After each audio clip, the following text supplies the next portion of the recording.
ashes of Ravenna cuts through more than just the flesh. It slices through the very spirit of a man. It ignores the heavy crimson wool of your general's cloak, finds the microscopic gaps in the oiled leather of your tent, and settles deep in the marrow of your bones. Winter has a brutal way of stripping the world down to its absolute truth, doesn't it? You stand at the edge of the encampment, watching the white breath of 5,000 men rise into the grey, unforgiving sky like a collective, silent prayer. They are waiting, not for the spring thaw, but for a word, a single, irrevocable word from you. The scroll from Rome feels heavy in your belt, a physical weight pressing against your side, heavier by far than the steel gladius at your hip. They call you an enemy of the state now. You, who added the vast lands of Gaul to their map. You, who bled for 10 years for their glory and their gold. It is a strange, bitter thing to be loved by the common people and feared by the powerful men in the Senate. The camp is unnaturally quiet, save for the rhythmic sharpening of iron on stone and the low, anxious murmur of voices. They know something is coming. You can feel their eyes on your back, trusting, waiting, asking the question you have asked yourself 1,000 times in the dark.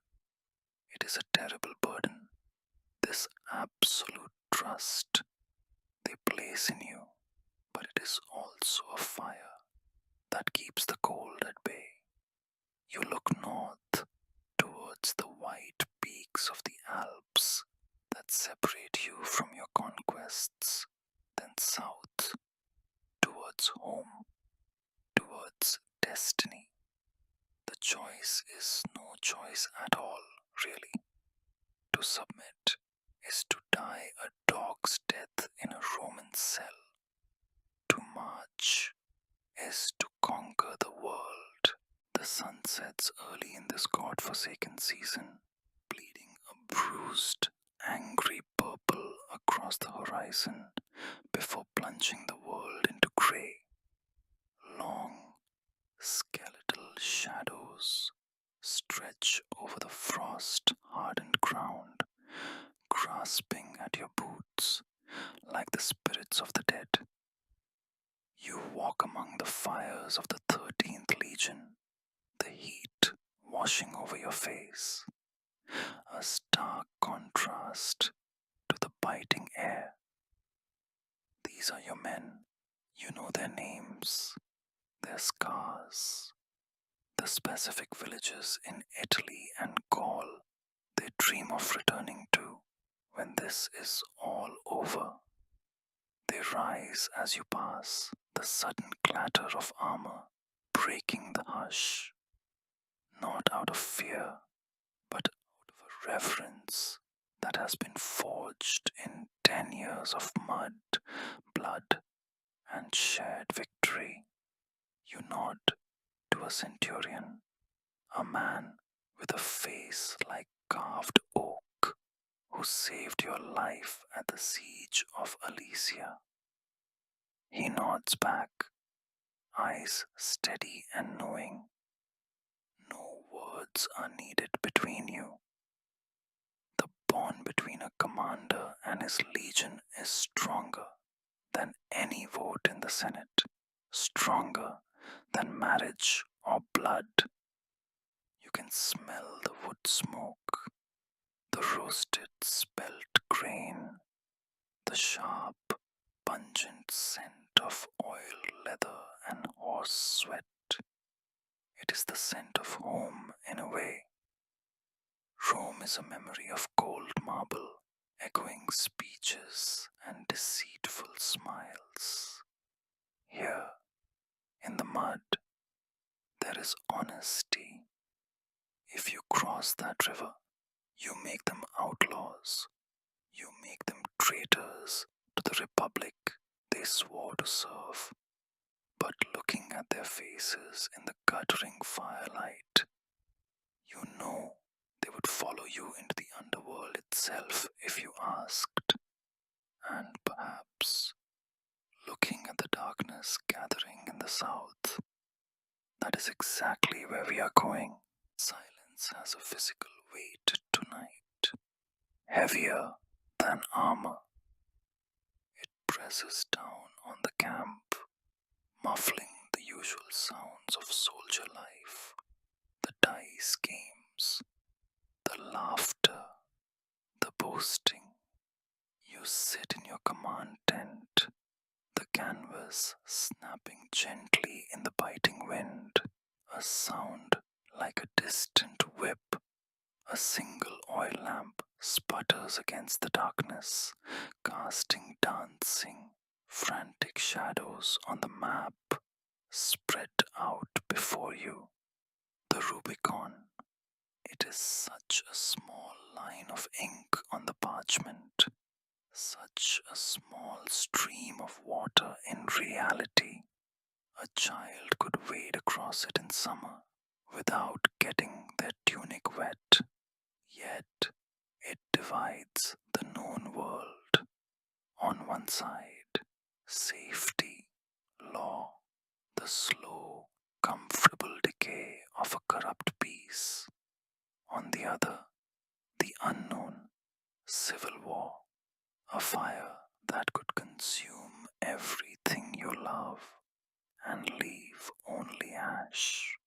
You trace the line of the river with a calloused finger, feeling the texture of the map.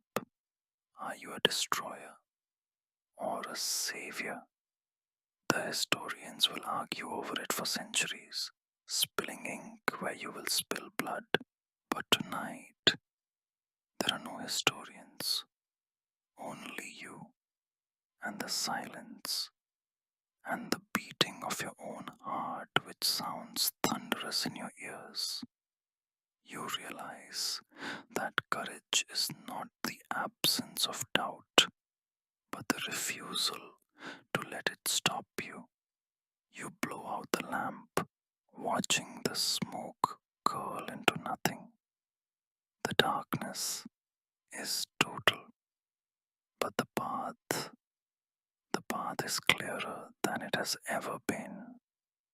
The silence in the tent stretches, becoming a tangible thing that presses against your temples.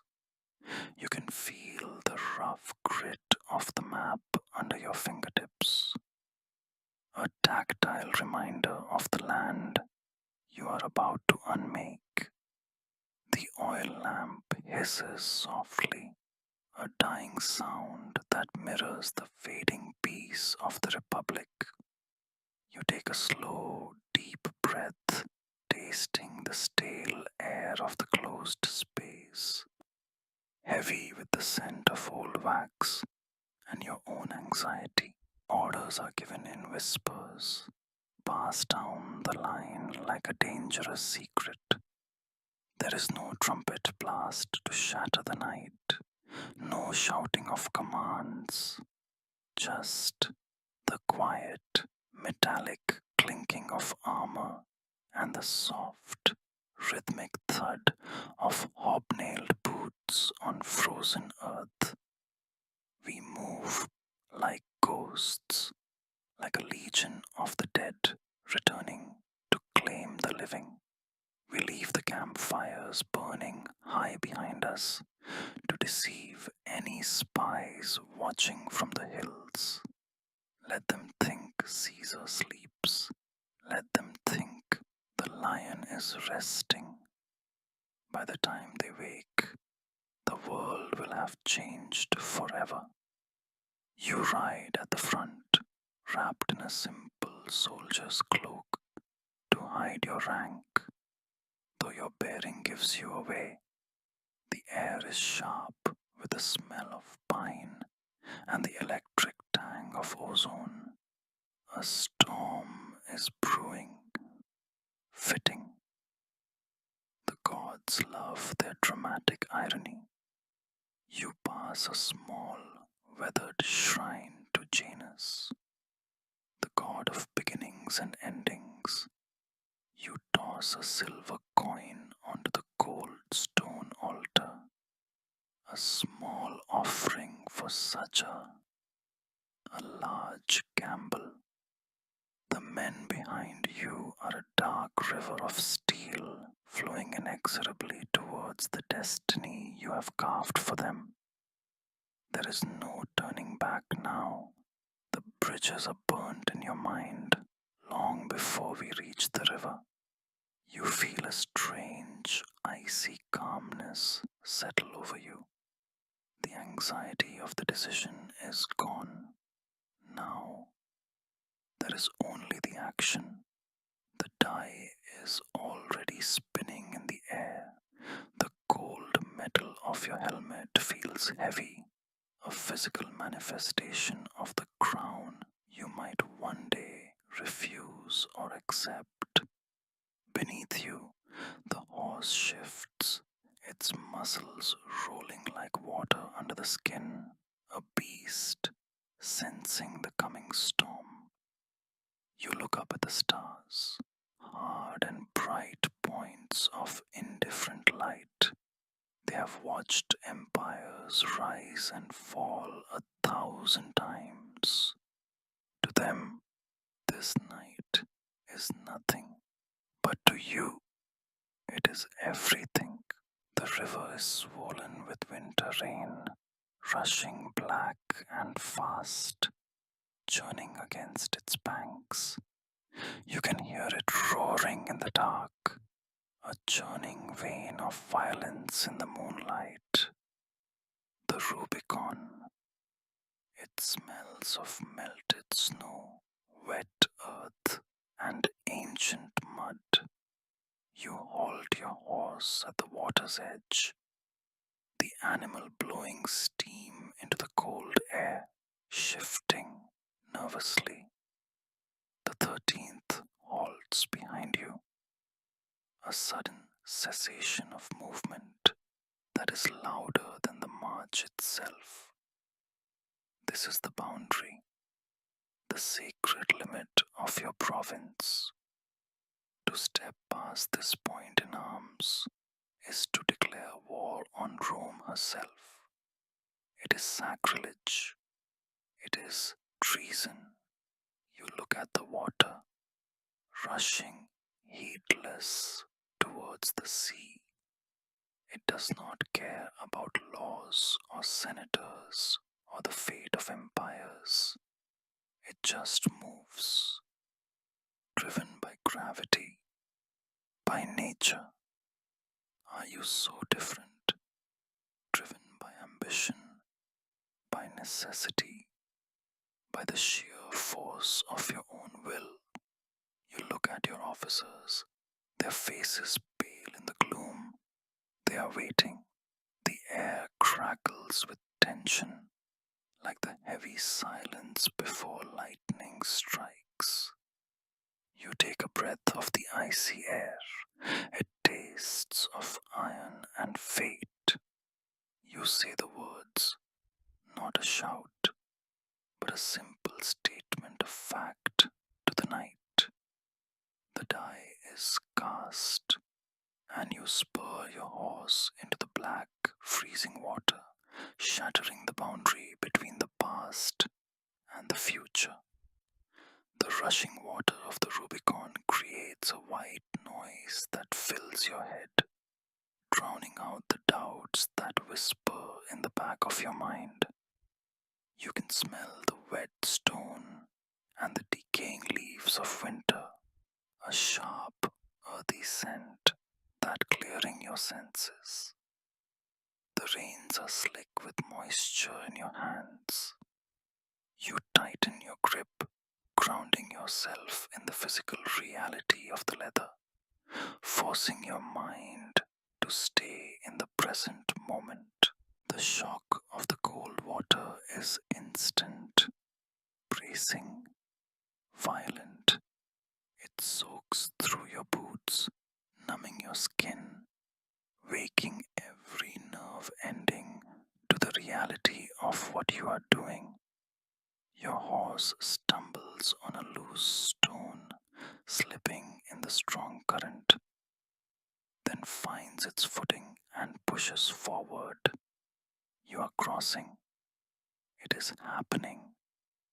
The symbolism falls away, replaced by the physical reality of the current pushing against you, trying to wash you away.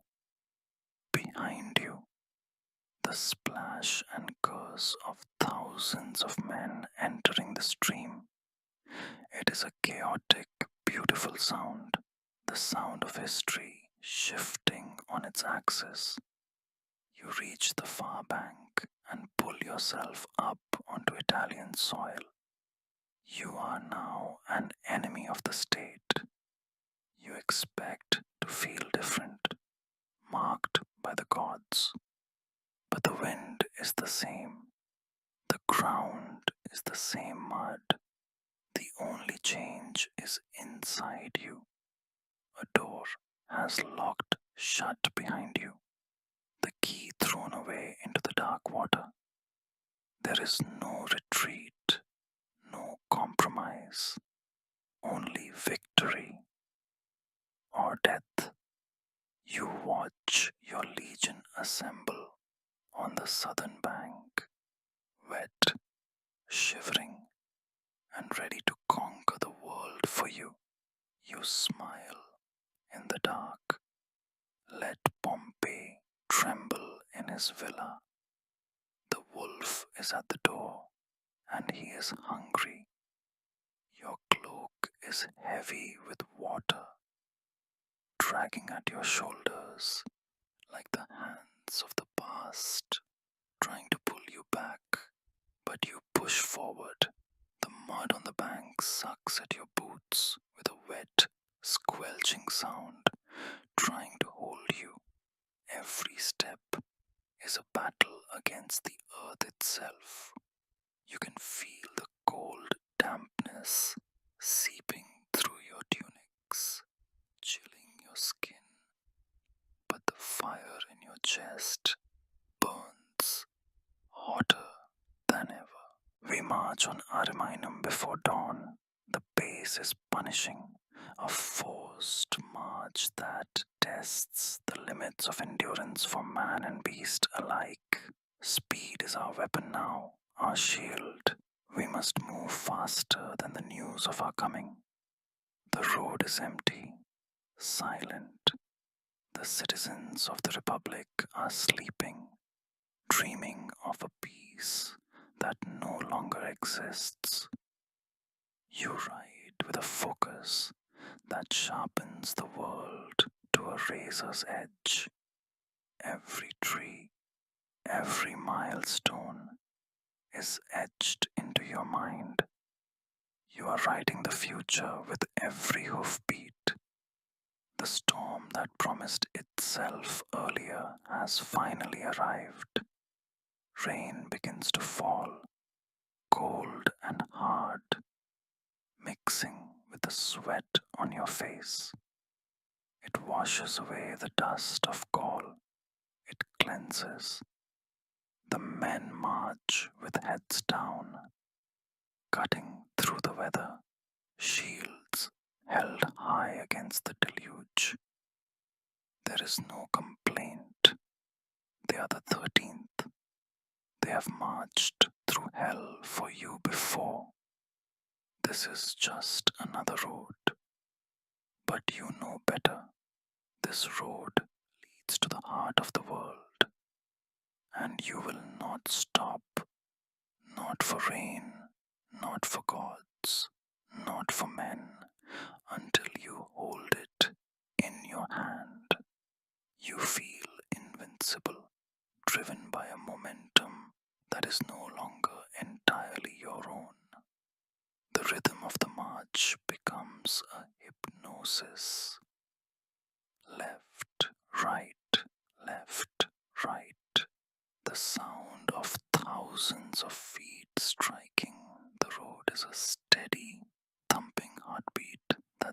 mix with your own. You watch the rain drip from the rim of your helmet, counting the drops to keep your mind from wandering to the darkness that lies ahead.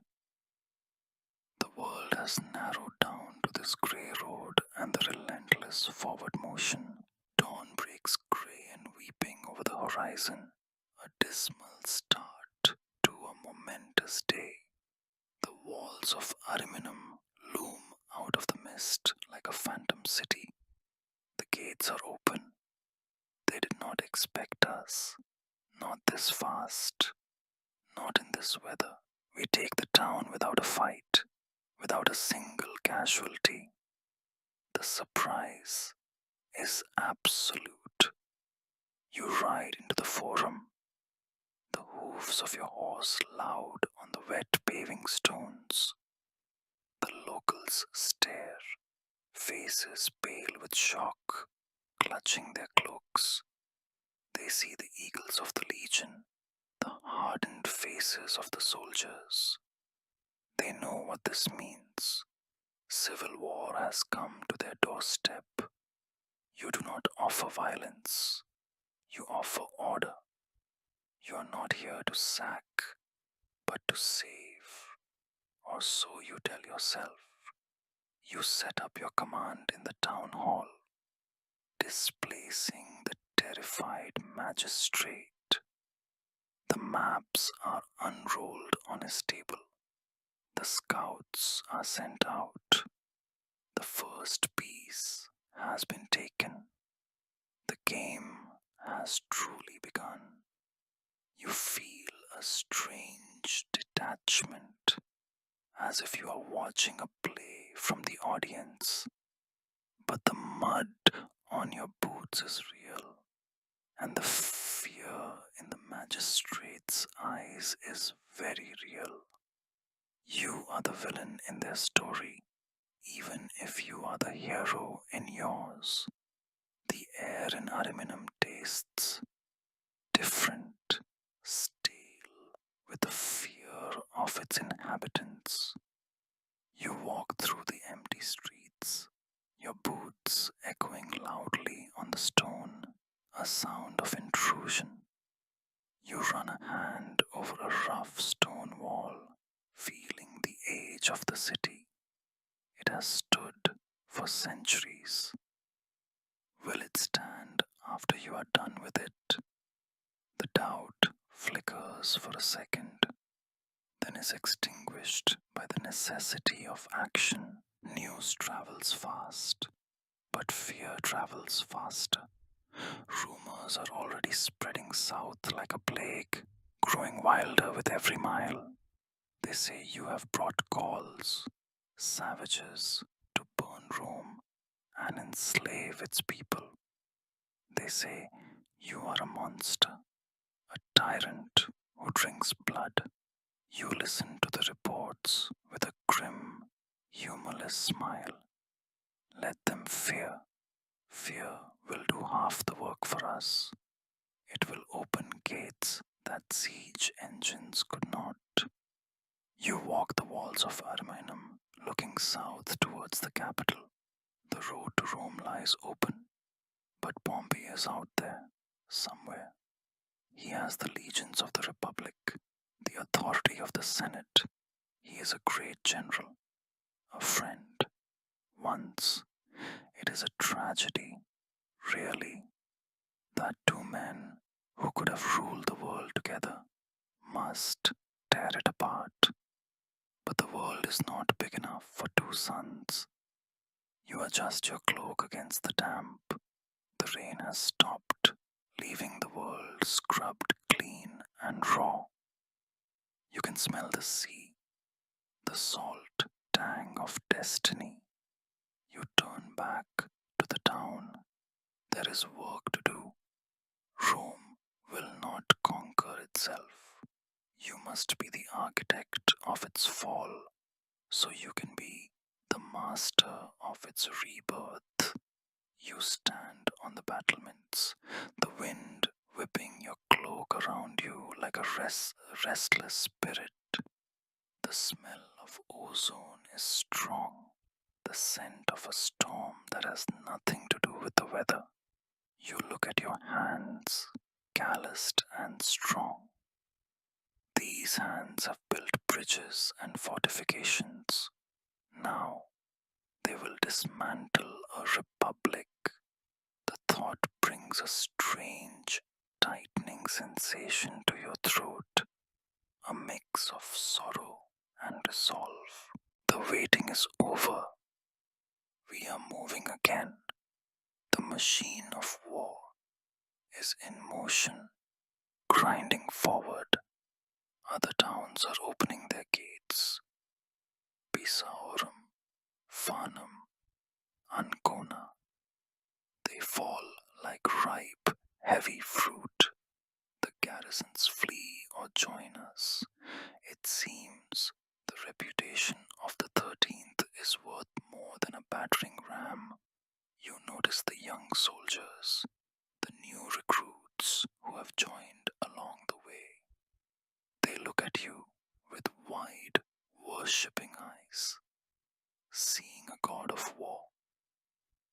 You wonder if they see the tired man beneath the armor, the man who misses his daughter, the man who just wants a Rome worthy of its people.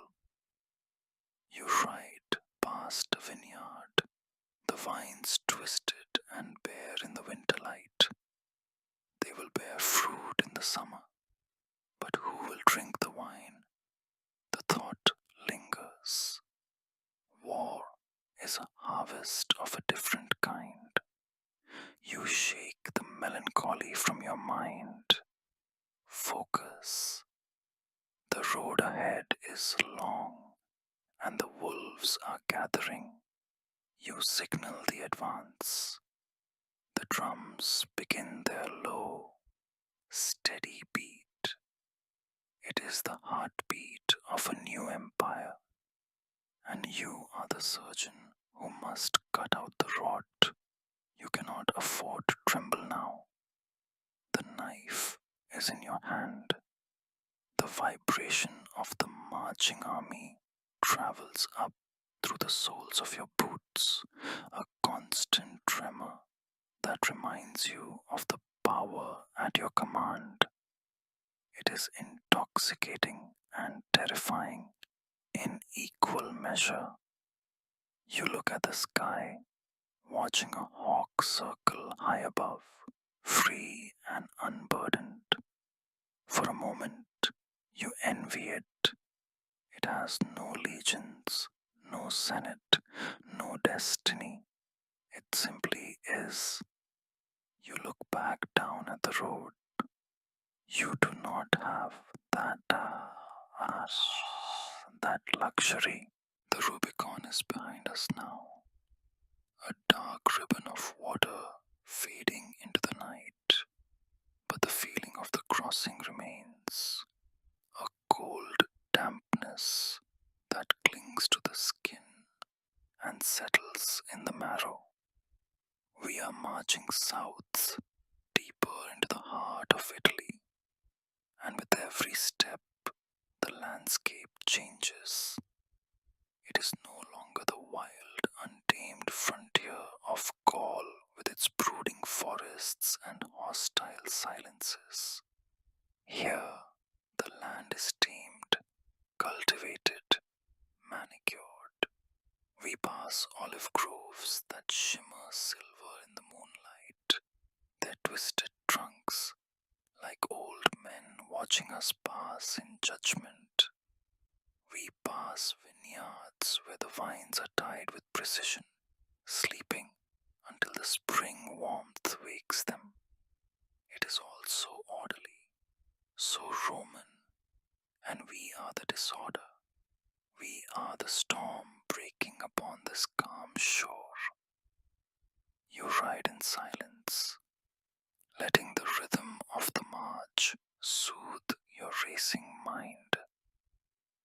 The sound of 5,000 pairs of hobnailed boots hitting the Roman road is a hypnotic, terrifying percussion. It is the sound of inevitability. houses we pass can feel it through the earth, a vibration that warns of change.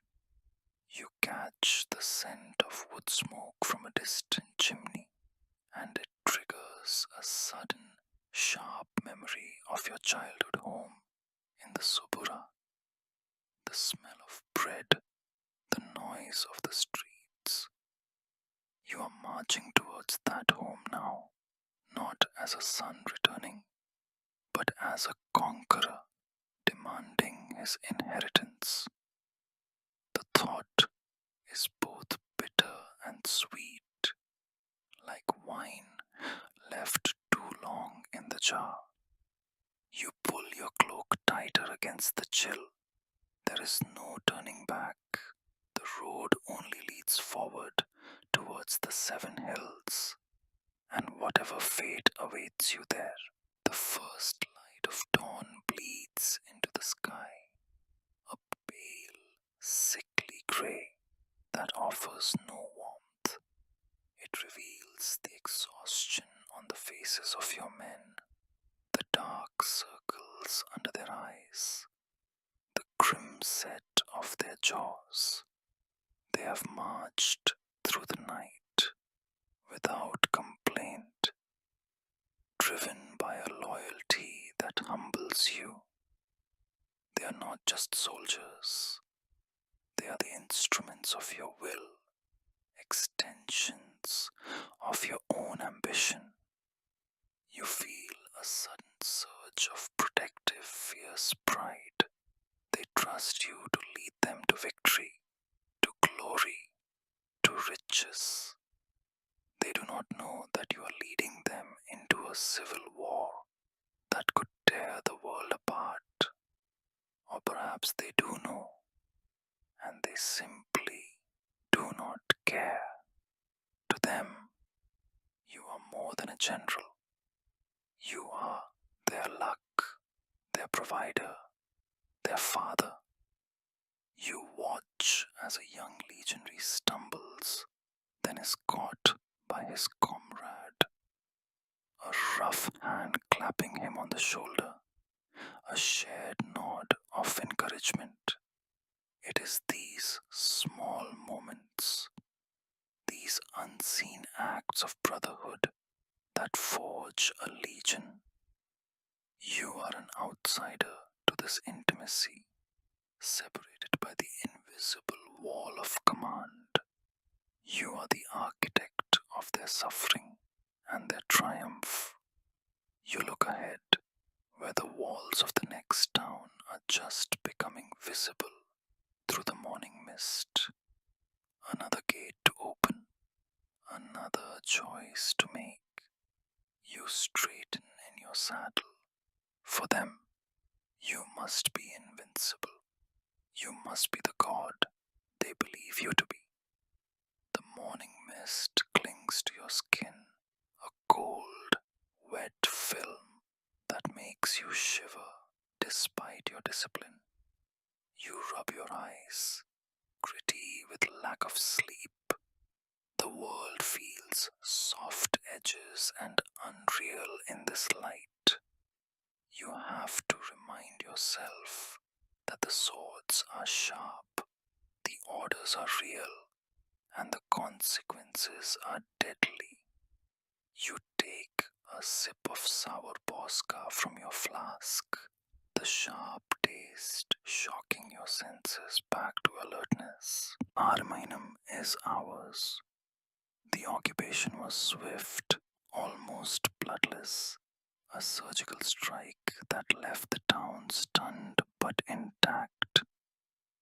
Now you stand in the town square, the forum, surrounded by the symbols of Roman life, the temples, the statues, the market stalls. It is all familiar, yet strangely alien. You are an invader in your own country. The citizens watch you from behind shuttered windows, their fear palatable in the air, thick and heavy like the humidity before a storm. eyes, judging, wondering, is he a tyrant? Is he a savior? You have given strict orders, no looting, no violence. We are here to liberate, not to conquer. But how do you liberate a people who do not know they are enslaved? You walk past a statue of Pompey, your old friend, your new enemy. His stone eyes stare past you, indifferent, arrogant. You remember the times you shared, the victories, the laughter, the marriage that bound you together. Julia, her name is a ghost that haunts you both. If she were alive, would we be here now? Would the world be on the brink of ruin? You touch the cold marble of the plinth. History is not made by fate, it is made by the choices of broken men. You turn away. The past is stone. The future is blood. The marble of the forum feels cold and judging under your gaze. You can hear the distant murmur of the town waking up to its occupation, a sound of hushed fear and confusion. You tighten your jaw, feeling the tension in your neck muscles. You are the intruder here, the strange element. You have brought the chaos of the frontier into the heart of the home. It is a necessary poison, you tell yourself, but it tastes bitter nonetheless. The routine of the camp takes over, a comforting structure in the chaos of rebellion. Tents are pitched in precise rows, fires are lit, sentries are posted. It is a machine that functions perfectly, regardless of the soil it rests upon. You sit in your command tent, listening to the reports of your scouts. They speak of panic in the south, of rumors flying like terrified birds. Pompey has left Rome. The Senate is fleeing. They are running. The mighty lions of the Republic are running from the wolf. You should feel triumphant. This is what you wanted, to show them your strength, to make them tremble. But instead, you feel a cold, hollow disappointment. You wanted a fight. You wanted them to stand and face you, to acknowledge your grievances, to treat you as an equal. Their flight is an insult. It says they do not even consider you worthy of a battle. They treat you like a barbarian at the gates, a natural disaster to be fled. You stare at the map, your hand resting on the hilt of your sword. If they will not fight for Rome, then they do not deserve her. You will chase them to the ends of the earth if you must. You will make them turn and look at you. The canvas of the tent walls flutters in the wind, a sound like nervous breathing. You stare at the flame of the lamp, mesmerized by its frantic dance. It captivates you, this small pocket of light battling the overwhelming dark. It is a metaphor for your own fragile hope. You rub your forehead, feeling the lines of worry carved there. You are tired, bone deep tired, but you cannot sleep. The wolf does not sleep when the hunt is on. The rain returns, a relentless, weeping drizzle that turns the roads to slick mud and soaks the spirit. But the 13th does not stop. We are moving again, pushing south, a relentless tide of iron and leather. Pisorum falls.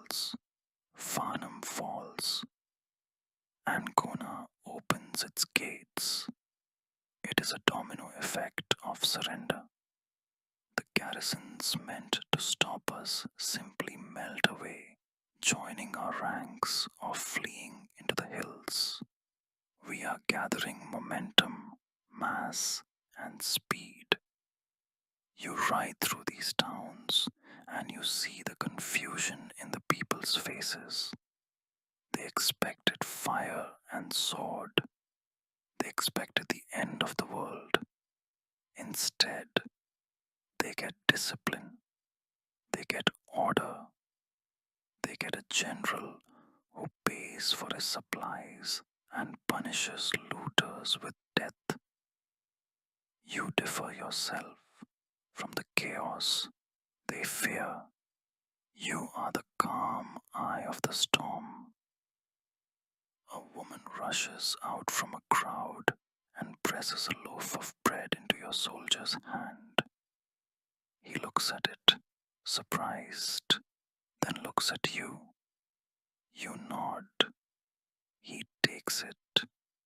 It is a small thing, a loaf of bread, but it is a victory greater than any battle.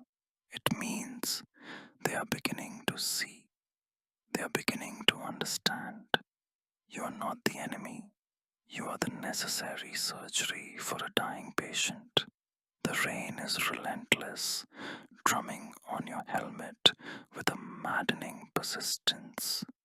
It soaks everything: the food, the bedding, the wood for the fires. The world is a grey, wet blur. You wipe the water from your eyes, blinking against the sting. Your hands are numb with cold, your fingers stiff. You flex them, forcing the blood to flow, forcing the life to continue. You are the engine that drives this army. You cannot seize up now. Night falls on the road to Asculum. We make camp in a valley, the fires reflecting in the puddles like fallen stars. You walk the perimeter, as you always do. It is your ritual, your penance, to see the men you are leading into hell. They are singing tonight bawdy songs about college girls and Roman wine, songs that mock the Senate and praise your name. Caesar's mules, they call themselves, with proud irony. They carry the weight of the empire on their backs.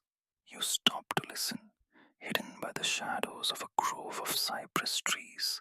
Their voices are rough, tired, but full of life. They are alive, for now.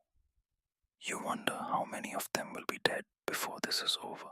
How many voices will be silenced because you could not swallow your pride. The thought is a physical pain, a sharp cramp in your gut, but you push it down. You lock it away in that iron box in your heart where you keep your doubts. You cannot afford to be human tonight. Tonight, you must be the legend. You step out of the shadows and a cheer goes up.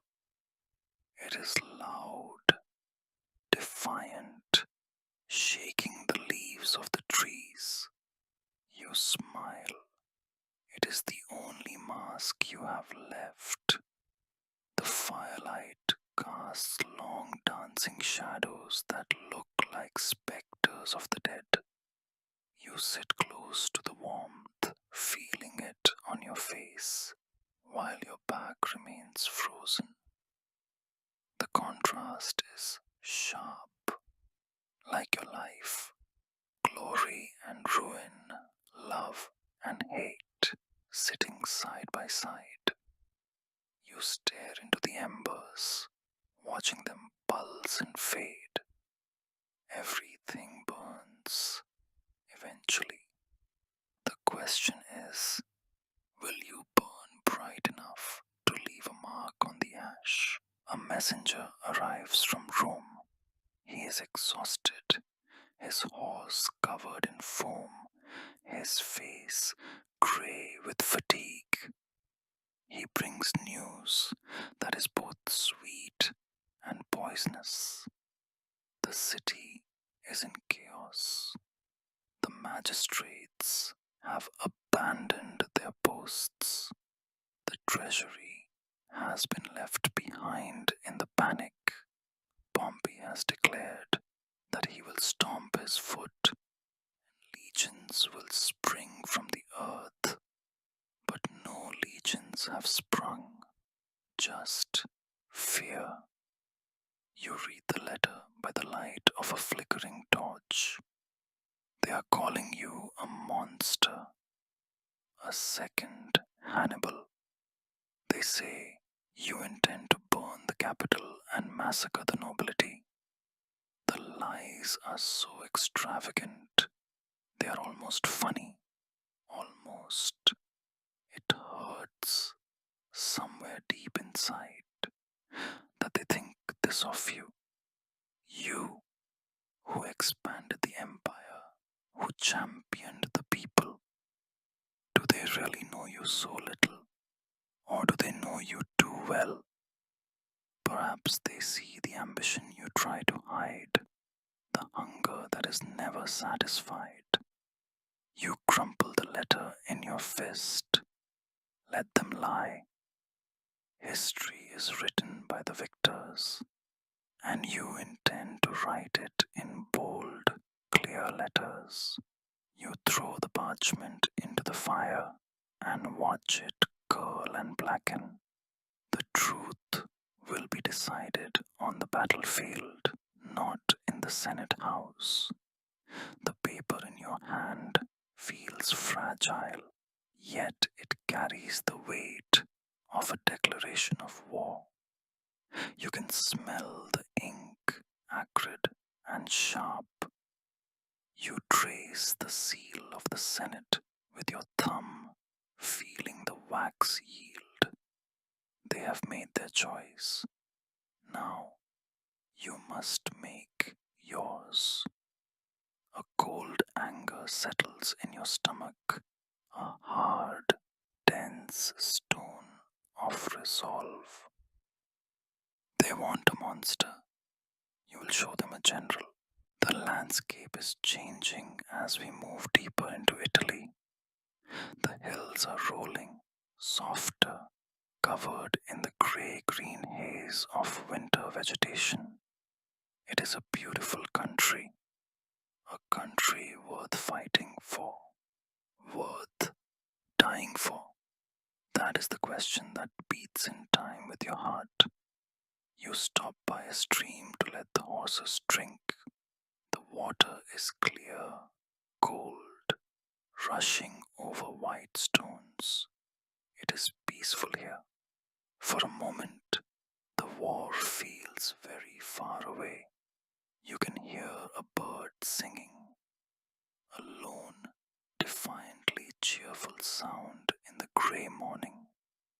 You close your eyes and let the sound wash over you. You imagine a life where you stayed in Gaul or retired to a villa on the coast. A life of books and wine and quiet evenings. It is a seductive dream, but it is not your life.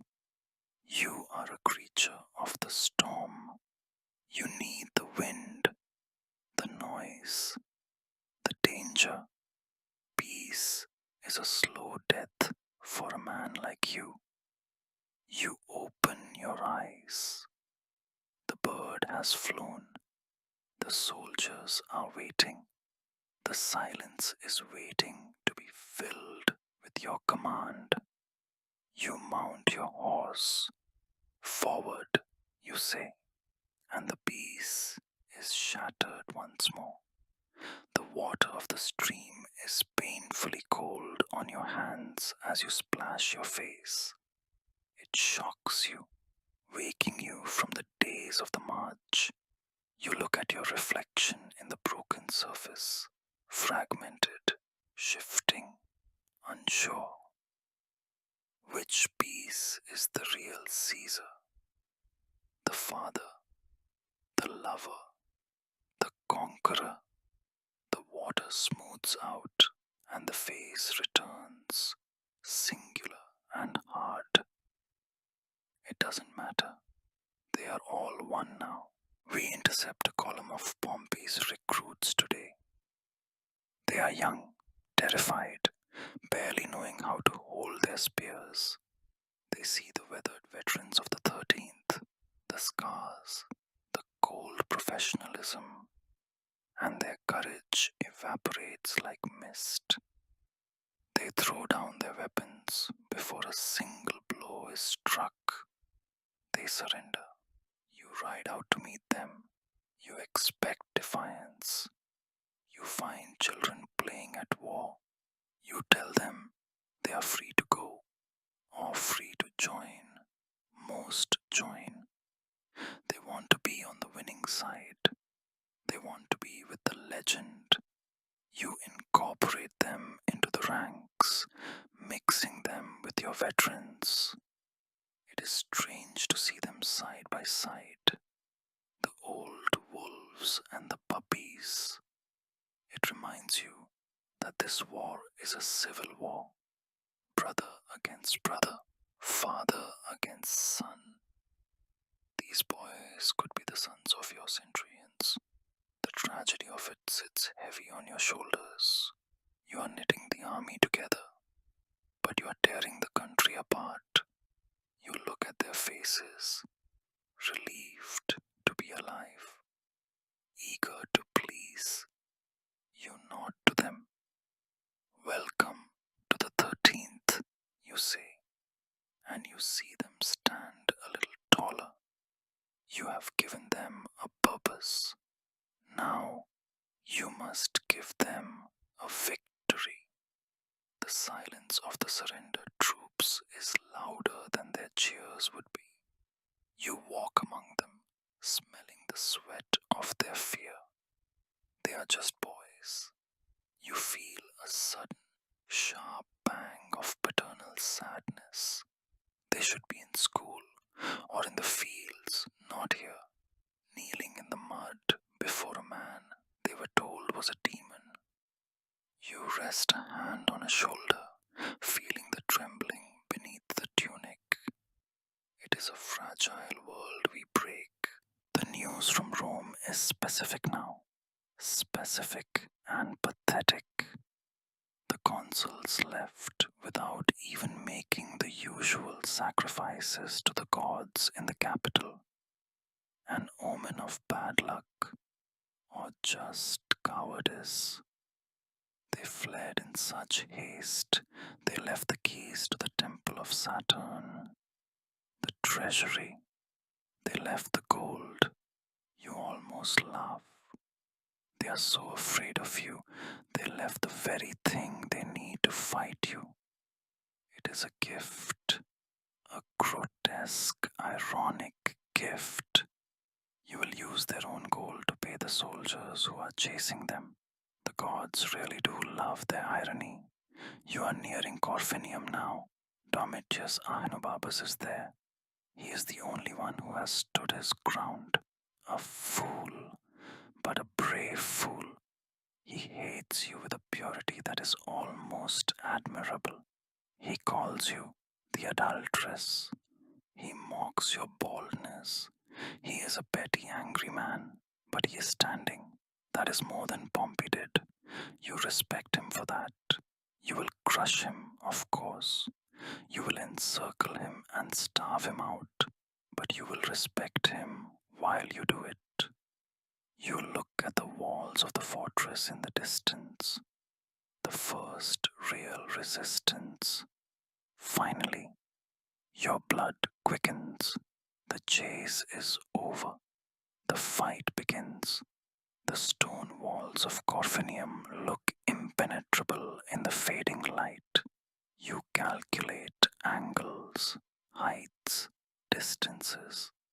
Your mind becomes a geometry of death. You can feel the anticipation in your blood. a humming vibration that is almost electric. The waiting is the hardest part, the thinking. Once the swords are drawn, everything becomes simple. Survival is simple. Ambition is complicated. You prefer the simple. Corfinium has capitulated. Domitius has been handed over to me by his own troops. It was anticlimactic. You stood before him, this man who called for your head in the Senate, and saw him trembling, expecting execution. He asked for death like a Roman, and you gave him his life. You let him go. The confusion on his face was worth more than his blood. Go, you said. Tell them that Caesar is not a butcher. He rode away, a broken man, defeated by mercy. It is a new way of waging war. Clementia. It confuses your enemies more than any stratagem.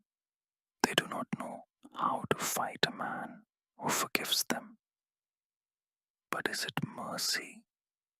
Or is it arrogance? Is it the ultimate power move to say, your life is mine to give?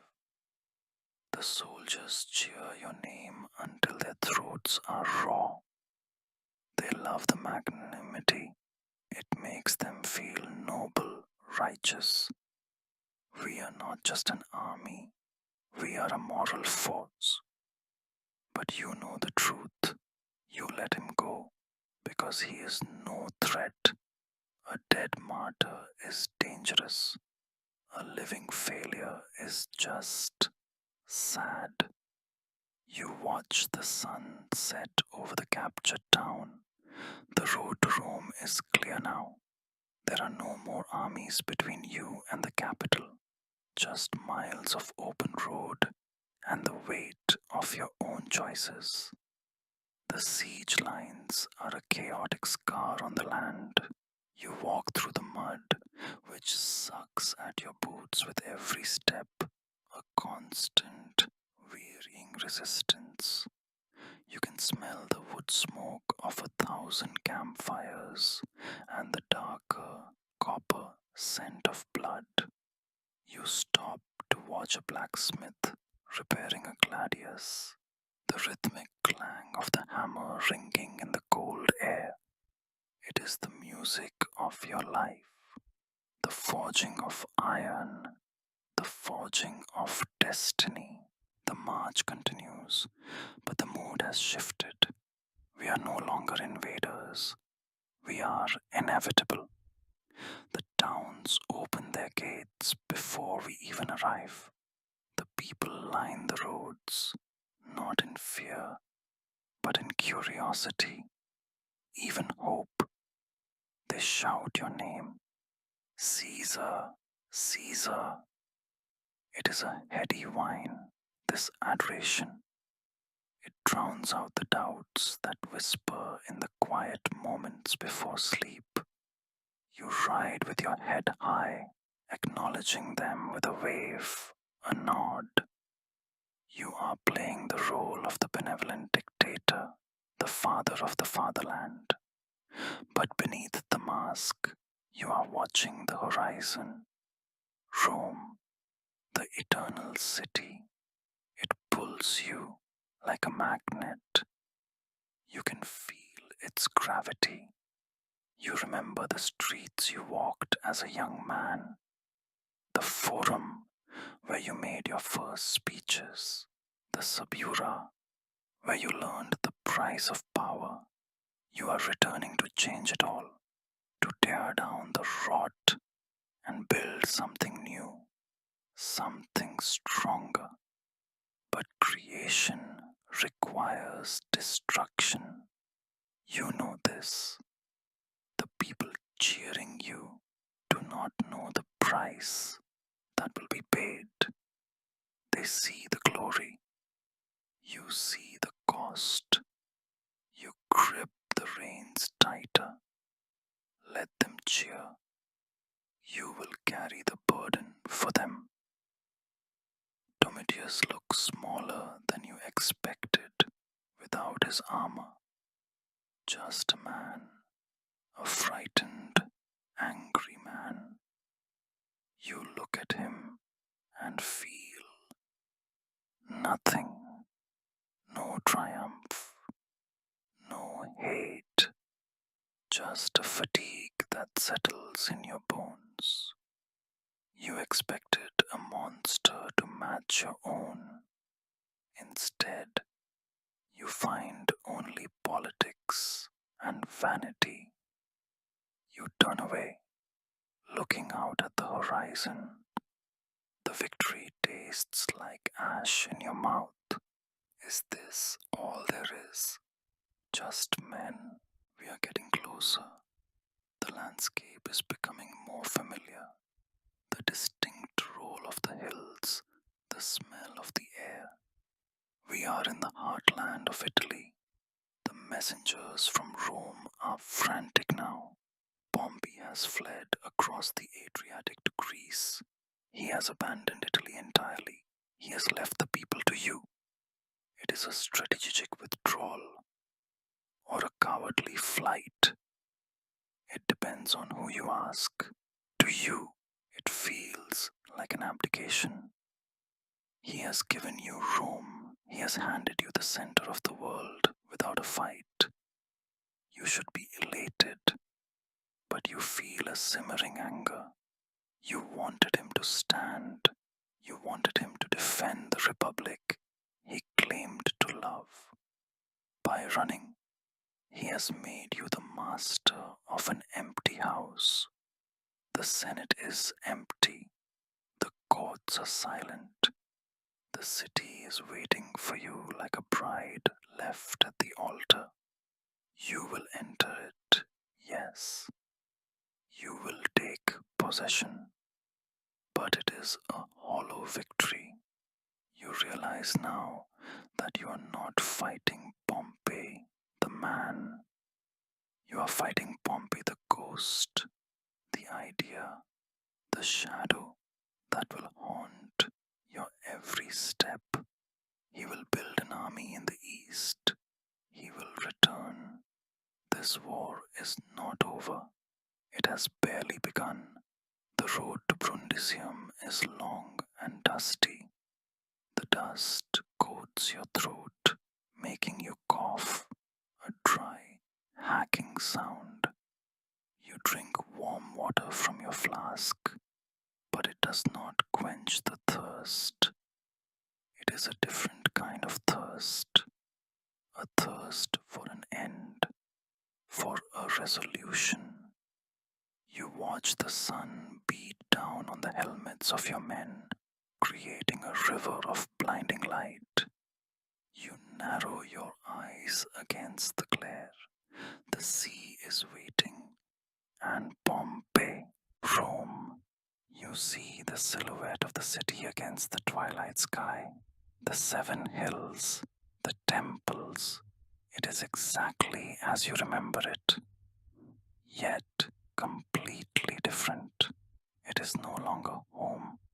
It is a prize. You halt the army outside the sacred boundary, the Pomerium. You will not march in as a conqueror with swords drawn. You will walk in as a citizen. It is a fine distinction, a legal fiction, but symbols matter. You leave your legion behind and ride towards the gates with only a small escort. The streets are strangely quiet. Many have fled. Those who remain peek out from doorways, their eyes wide with mixture of fear and awe. You ride to the forum. Ideally, the senators should be here to greet you.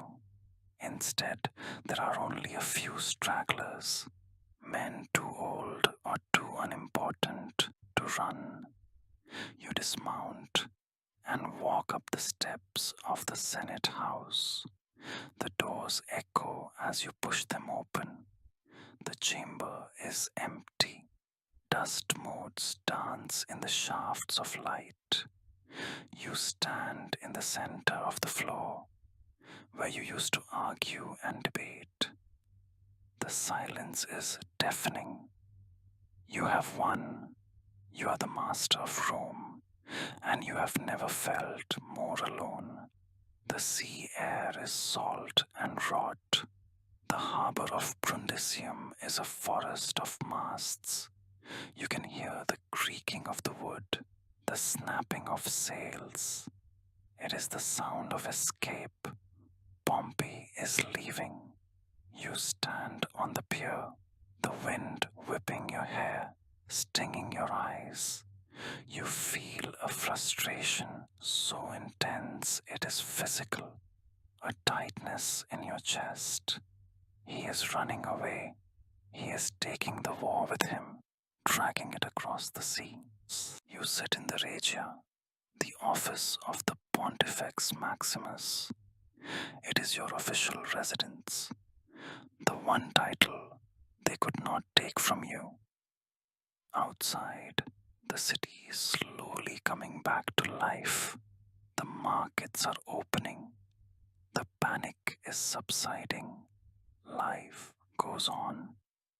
It always does. You have seized the treasury, breaking the door down when the tribune tried to stop you. A regrettable loss of temper. You have appointed new magistrates. You are running the state, but your eyes are turned east to Brundisium, to Greece. That is where the war is. That is where the decision lies. Rome is just a logistics hub now, a place to gather money and men. You feel a restlessness that makes your skin itch. You cannot stay here. You are a shark. If you stop moving, you drown. You must follow Pompey. You must finish this. You look at the bust of Alexander the Great that stands in the corner. He conquered the world by the age of 30. You are 50. Time is running out. You have so much to do, and death is a runner that never tires. You stand up and pace the room. The walls feel like a cage. You need the open sky. You need the smell of the sea. The blockage is a puzzle of wood and stone. You watch the timber rafts floating in the harbor, bobbing gently. It looks like a child's game from here, but men are dying on those rafts. Arrows hiss through the air with a sound like tearing silk. You wince as you see a soldier fall. It is a waste, all of it, a waste of good Roman blood. But you cannot stop.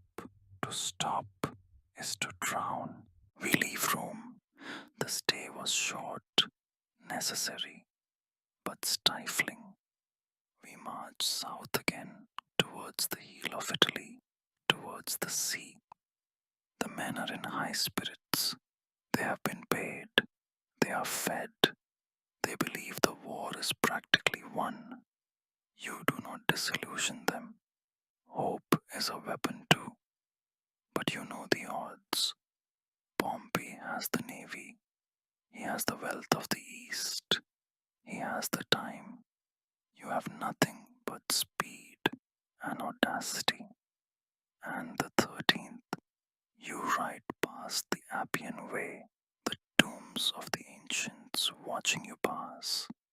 Scipio, Sulla, Marius, they are all dust now. Will you join carved in stone for tourists to gawk at? Or will you be something more? A name that is spoken in whispers for 1,000 years. The wind picks up, blowing from the sea. It smells of salt and storms. You take a deep breath. It clears the incense of Rome from your lungs. This is where you belong, on the move, on the edge of disaster, playing dice with the gods. You smile at the horizon. Let them come. Let the storms come. You are ready. The fleet sails at twilight. You watch the sails turn from white to purple to black as the light fails. They are gone. Pompey is gone.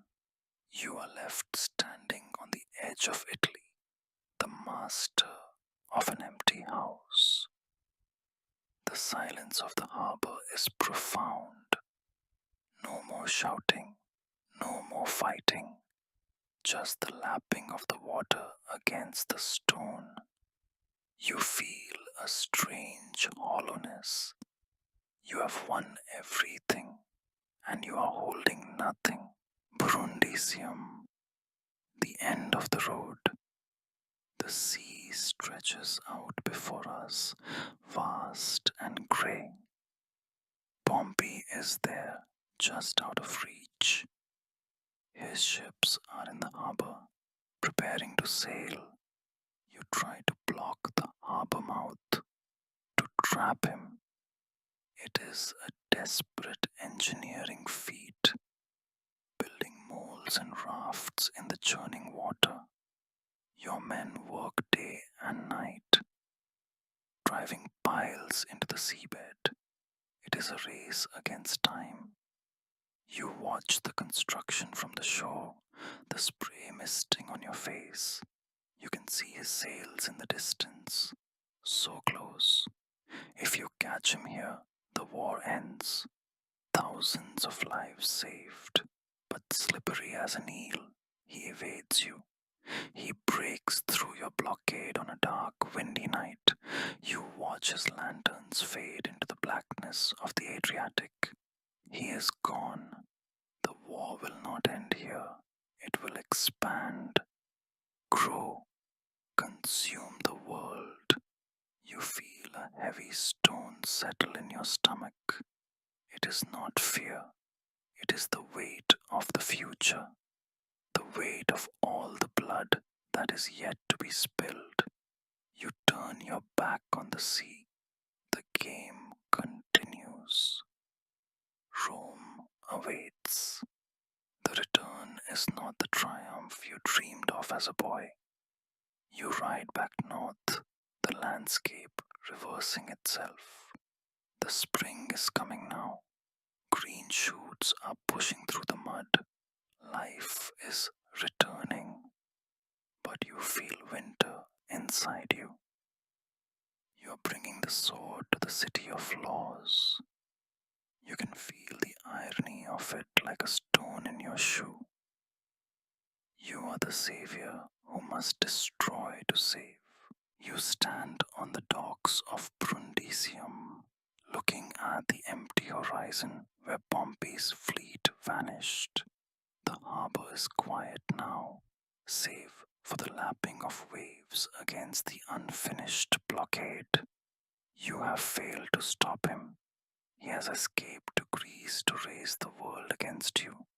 You are master of Italy, master of Rome, but you are not safe. You are surrounded. Pompey's lieutenants hold Spain. His fleets hold the sea. He holds the east. You are a prisoner in your own conquest. Most men would panic. Most men would dig in and wait for the end. You are not most men. You will not wait. You will attack. You will go to Spain first, then Greece. You will dismantle his power piece by piece. It is a madness, a strategy so bold it borders on suicide. But audacity has always been your shield. You walk back to your horse, your mind already plotting logistics, ship movements, grain supplies. The failure at the harbor is already forgotten. It is just data, a problem to be solved. You mount up. To Spain, you whisper. The men look at you, confused. They thought the war was over. You look at them with burning eyes. The war, you say, is just beginning. The Senate House is empty. The seats are cold. You stand in the center of the floor, your footsteps echoing in the vast, hollow space. You can almost hear the ghosts of the past. Cicero's voice, Cato's anger. They are gone. You are alone here. You touch the wood of a bench. It is just wood. The power was never in the room. It was in the men. And the men are weak. You are strong. That is the only law that matters now. The return march north is somber. The adrenaline of the chase has faded, replaced by the grim reality of a long campaign. We are walking back the way we came, passing the same towns, the same olive groves. But the world has changed. The shine is off the apple. The people are weary. They see that peace has not come. They see that Caesar is not a magician who can wave a wand and fix the world. He is just a general with an army that needs to be fed. You feel their disillusionment. It pricks at you. You want to be loved, needed, but you realize that a ruler cannot be loved by everyone. To rule is to choose, and to choose is to alienate. You ride in silence, deep in thought. You are building a new world in your mind, a world of order, of efficiency, of justice, a world where the Senate cannot paralyze the state with their bickering, a world where a man of talent can rise regardless of his birth. It is a beautiful vision, but the foundation is made of skulls. You look at your hands holding the reins. They are clean, but in your mind, they are stained red. You close your fingers into a fist. So be it. If blood is the price of order, you will pay it. The treasury door is heavy, barred with iron. The tribune stands before it, a young man, shaking with fear but standing his ground. You respect him. You pity him. You tell him to move. Your voice is quiet, but it carries the weight of legions. The fear of doing it, you say, is worse than the deed itself. He moves. He knows. The law is silent when the swords speak. You hear the lock break. It is the sound of the Republic dying. You stop at the Rubicon again on your way to Spain. The river is lower now, calmer. The crossing feels like a lifetime ago. A different man crossed that water. A man who thought he could save the Republic. Now, you know the Republic is dead. You killed it. You killed it to save it. A paradox that twists in your gut. But looking at the water, you feel no regret. Only a cold, hard clarity. old world was rotting. It was a corpse propped up by tradition and gold. You pushed it over. Now you must build something new in its place, something that will last. You look at the 13th Legion marching behind you. They are tired, but they are yours. They are the bricks of the new empire. You turn your horse away from the river, towards the Alps, towards Spain, towards the endless war. You do not look back.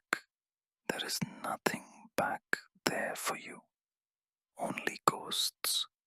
You look forward, towards the horizon, towards the sun breaking through the clouds, towards the future, towards the Ides of March, though you do not know it yet. You take a breath. March, you say, and the world moves with you. You stand on the balcony overlooking the city, Rome, the eternal city. It spreads out below you, a sprawling beast of stone and light. You can hear its heartbeat, the noise of the crowds, the cards, the life. It is yours now, all of it. You grip the marble railing, your knuckles white. The power is terrifying. It is absolute. You look up at the night sky. The Rubicon is far behind you. The ocean is ahead, and you are the captain of a ship in a hurricane. You smile, a cold, hard smile. Let the storm come.